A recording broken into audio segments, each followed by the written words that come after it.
Was Sie da sehen, ist der Prüfstand mit dem Vorläufer der amerikanischen Mondrakete Saturn auf dem Gelände des George C. Marshall Weltraumzentrums in Huntsville im Staate Alabama.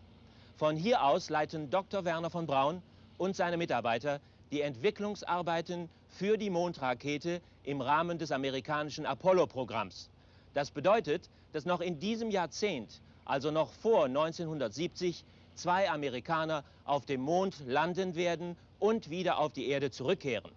Dr. Wernher von Braun wird Ihnen in wenigen Minuten den soeben beschlossenen Plan erläutern, wie der Mond erobert werden soll. Der Besucher, der hier in der amerikanischen Mondwerkstatt sieht, mit welcher Selbstverständlichkeit 6.500 Wissenschaftler und Techniker nach einem genauen Zeitplan die einzelnen Phasen der Reise zum Mond verwirklichen, der merkt sehr schnell, dass hier nach einem wohldurchdachten Plan gearbeitet wird, an dessen Erfolg nun alle glauben. Den wirklichen Startschuss für Dr. von Braun und seine Mitarbeiter, und der kam verhältnismäßig spät, gab Präsident Kennedy in seiner inzwischen berühmt gewordenen Mondbotschaft im Mai 1961. Seitdem ist der amerikanische Mondflug eine nationale Aufgabe, die ideell und materiell voll unterstützt wird. Die amerikanischen Steuerzahler wissen inzwischen auch, was das kostet: über 80 Milliarden D-Mark. Die volle Unterstützung, von der hier die Rede war, schließt das gelegentliche Für und Wider natürlich nicht aus. So meinte General Eisenhower neulich in einem Magazinartikel, ob es denn wirklich so wichtig sei, den Mond zu erreichen. Dabei ist General Eisenhower gar kein Feind des Weltraumprogramms. Nur, wie gesagt, während gelegentlich diese Fragen gestellt werden, geht die Entwicklung hier weiter. Aus der Saturn-Rakete entsteht die Super-Saturn-Rakete, die höher ist als die Münchner Frauenkirche und schwerer als ein leichter Kreuzer. Mit ihren 5 gigantischen F1-Motoren entwickelt diese Mondlokomotive, wenn man das einmal sagen darf, eine Leistung von rund 160 Millionen PS. Zusammen mit den beiden Oberstufen wird das ausreichen, das 43 Tonnen schwere Mondschiff auf seine Bahn zu bringen. Auf welche Bahn? Die Entscheidung ist in diesen Wochen gefallen und wir freuen uns sehr, dass Dr. Wernher von Braun die Technik der amerikanischen Mondlandung nun zum ersten Male vor einer Fernsehkamera erläutern wird. Diesen Teil des Gespräches führt Adalbert Berwolf. Herr Dr. von Braun, Sie sind Mitglied des Gremiums für bemannte Raumflüge. Dieses Gremium hat kürzlich entschieden, dass die Landung der Amerikaner auf dem Mond mit Hilfe der sogenannten Mondrendezvous-Technik vor sich gehen wird. Wie wird diese hochkomplizierte Technik im Einzelnen ablaufen?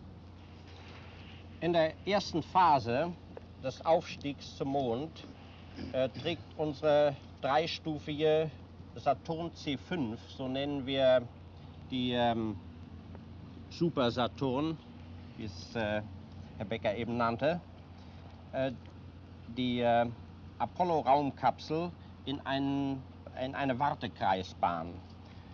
Wir brennen zuerst die erste Stufe aus, trennen sie dann ab, dann feuert die zweite Stufe, wird ebenfalls abgeworfen und schließlich bringt die dritte Stufe den Rest der nötigen Geschwindigkeit auf, um dieses ganze vordere Teil in eine Bahn zu bringen, die in etwa 200 Kilometer Höhe über der Erdoberfläche mit einer Geschwindigkeit von 7 Kilometer pro Sekunde um die Erde führt. In dieser Bahn bleiben wir für etwa eine halbe Stunde. Dann wird diese zweite Stufe erneut gefeuert und beschleunigt die Gesamteinheit zu einer Geschwindigkeit von etwa 11 Kilometer pro Sekunde, was die Geschwindigkeit ist, die wir brauchen, um zum Mond zu kommen. Gibt es nun, Herr Dr. von Braun, wenn diese sogenannte Fluchtgeschwindigkeit hier erreicht worden ist, noch irgendeine Möglichkeit von der Erde, den Astronauten zu helfen, wenn irgendetwas schiefgehen sollte? Wir können etwas Hilfe von der Erde bringen, aber wir verlassen uns mehr auf die Astronauten selbst.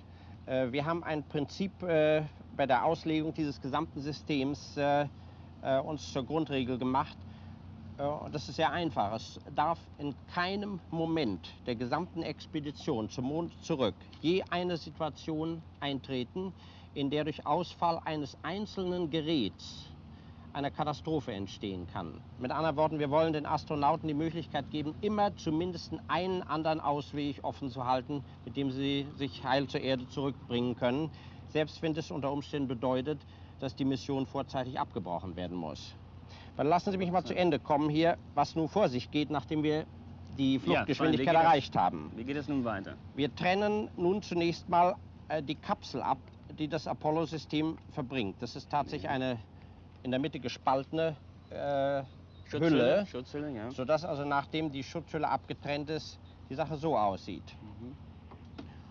Wir machen jetzt eine 180-Grad-Drehung der sogenannten Kommandokapsel, das ist dieses vordere Teil hier, und der Geräte- und Triebwerkkapsel des Apollo-Systems und setzen es Schnauze an Schnauze auf diese Weise in die Nase des sogenannten Mondboots ein. Sodann wird die dritte Stufe, die jetzt ausgebrannt ist, abgetrennt. In dieser Form fliegt die kombinierte Einheit, bestehend aus Geräte- und Triebwerkkapsel, Kommandokapsel und Mondboot, zum Mond. Das wird etwa 2,5 Tage dauern? Etwa 3 Tage, 72 Stunden.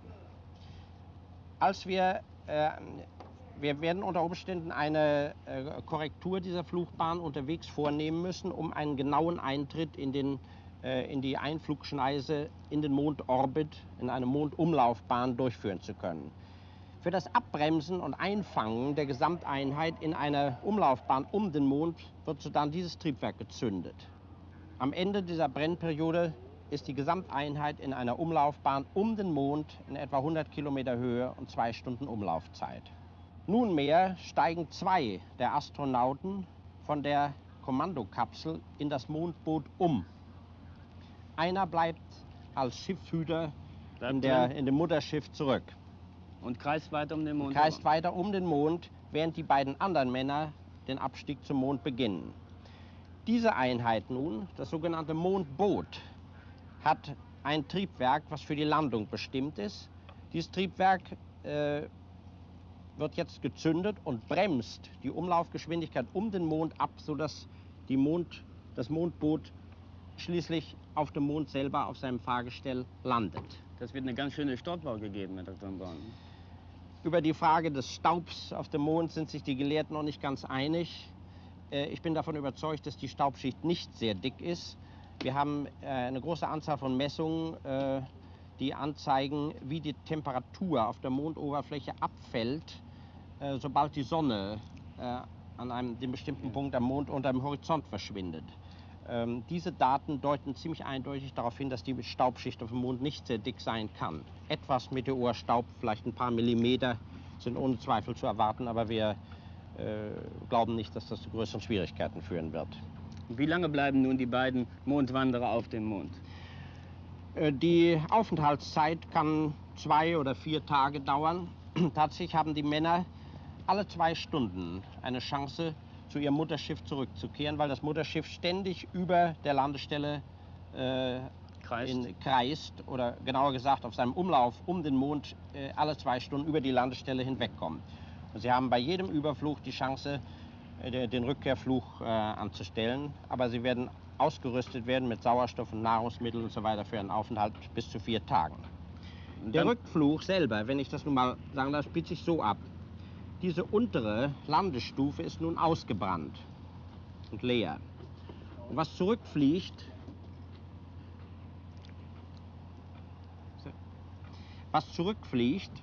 ist nur der obere Teil.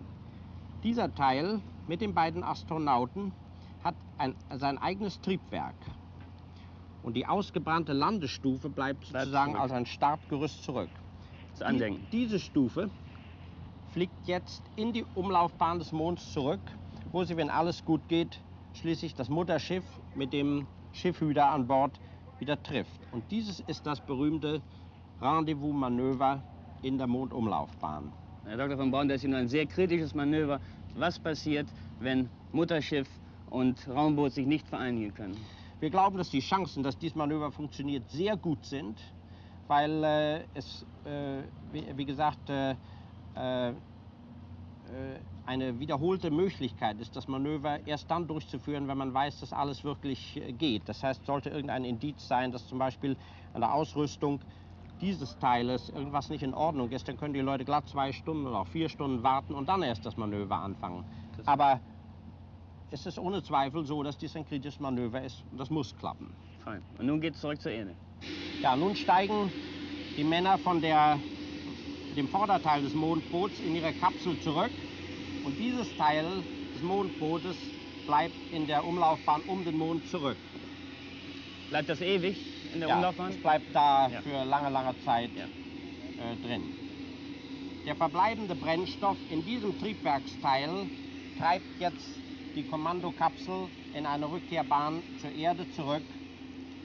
Es wird ein weiteres Korrekturmanöver notwendigerweise eingeführt, um den Eintritt in die Erdatmosphäre mit der genügend Genauigkeit zu bestimmen und endlich am Ende der ganzen Reise kehrt nur dieses Teil, die hitzegeschützte Wiedereintauchnase oder Kommandokapsel mit den 3 Astronauten in die Erdatmosphäre zurück. Der Wiedereintritt in die Erdatmosphäre erfolgt ebenfalls bei etwa 11 Kilometer pro Sekunde. Und wir sind natürlich während der Abbremsung dieser enormen Anfangsgeschwindigkeit sehr erheblicher aerodynamischer Erwärmung ausgesetzt, sodass der Bau dieser Kommandokapsel eine wichtige und schwierige Aufgabe ist. Ja, die zurückgekehrten Mondfahrer und ihre Instrumente werden dann hoffentlich viele der Fragen beantworten können, bei deren Beantwortung sich jetzt noch die Geister scheiden. Im Grunde nämlich, Sie hörten es soeben schon von Dr. von Braun, wissen wir noch sehr wenig über den Mond. Und als neulich hier auf einer wissenschaftlichen Tagung in Blacksburg, Virginia, an der auch Dr. von Braun teilnahm, 3 verschiedene Experten einen Vortrag hielten, da hatte man am Ende dieser Vorträge 3 verschiedene Ansichten über die Beschaffung unseres nächsten Himmelskörpers.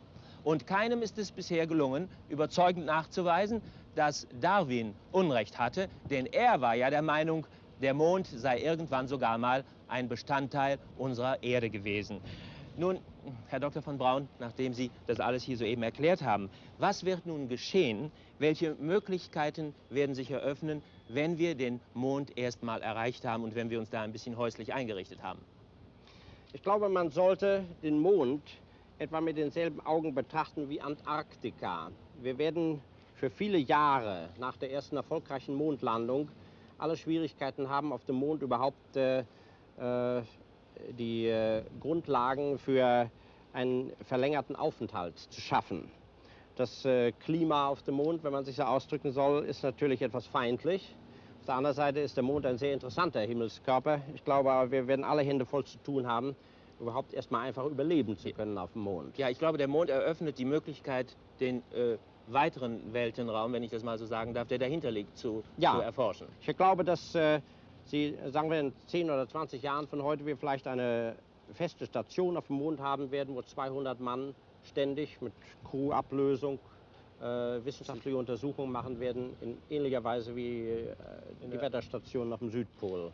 Ja, wie antworten Sie nun den Kritikern, Herr Dr. von Braun? Ich meine jetzt gar nicht mal die Kritiker, die aus finanziellen, politischen oder anderen Gründen Einwände haben gegen die Monderoberung, aber die vielleicht ethische Bedenken geltend machen. Was sagen Sie denen? Ich kann diese Bedenken überhaupt nicht teilen. Ich glaube, dieser Planet hier, die Erde, gehört dem lieben Gott ebenso wie der Mond. Und ebenso wie der liebe Gott es keinem Menschen übel nimmt, wenn er von der Stadt, in der er geboren ist, zu einer anderen Stadt umzieht. So glaube ich, nimmt er es uns auch nicht übel, wenn wir von diesem Planeten zu einem anderen Planeten in seinem Riesenreich umziehen und da einen Besuch abstatten. Ja. Normalerweise sagt Dr. von Braun gerade zu diesem Thema sehr viel mehr, aber wir können das hier nicht tun, in dieser kurzen Begegnung. Herr Dr. von Braun, wir alle wissen, dass in den zurückliegenden Jahren hier in Amerika es nicht immer leicht war, die zuständigen Stellen von der Dringlichkeit des Weltraumprogramms zu überzeugen. Wie sieht das nun heute aus? Haben Sie das Gefühl, dass das amerikanische Volk hinter dieser Sache steht? Ja, absolut. Wir haben nach wie vor eine sehr enthusiastische Beteiligung der Bevölkerung. Menschen sind interessiert an dem, was wir tun. Ja. Wir können uns vor Besuchern kaum wehren. Eine der besten Spiegel der öffentlichen Stimmung ist natürlich auch die Einstellung des Kongresses, denn das sind schließlich gewählte Vertreter des Volkes und die Tatsache allein, dass die uns so wundervollerweise nach wie vor unterstützen, ist wohl das beste Indiz dafür, dass die Stimmung in der Öffentlichkeit auch dahinter ist. Dass dies jetzt in der Tat eine nationale Sache geworden ist. Vielen Dank, Herr Dr. von Braun. Wir als die Besucher, die sich nur 2 Tage hier in der amerikanischen Mondwerkstatt aufgehalten haben, sind nun mit Ihnen zu Hause gemeinsam voller Erwartung auf ein großes Erlebnis, das unserer Generation bevorsteht. Hier zweifelt niemand mehr daran und man nimmt es als Überzeugung mit nach Haus. Es ist keine Utopie mehr, kein Wunschtraum, sondern ein realistischer Plan, der ohne falschen Ehrgeiz seiner Verwirklichung entgegengeht. Wir werden den Mond erreichen, schon in wenigen Jahren wird es der Fall sein. Und wenn man nur etwas Fantasie hat und wohl auch ein wenig Ehrfurcht, dann laufen einem bei dem Gedanken an das Wagnis, das wir unternehmen wollen, kalte Schauer über den Rücken. Trotz der 35 Grad im Schatten hier auf dem Versuchsgelände in Huntsville, Alabama.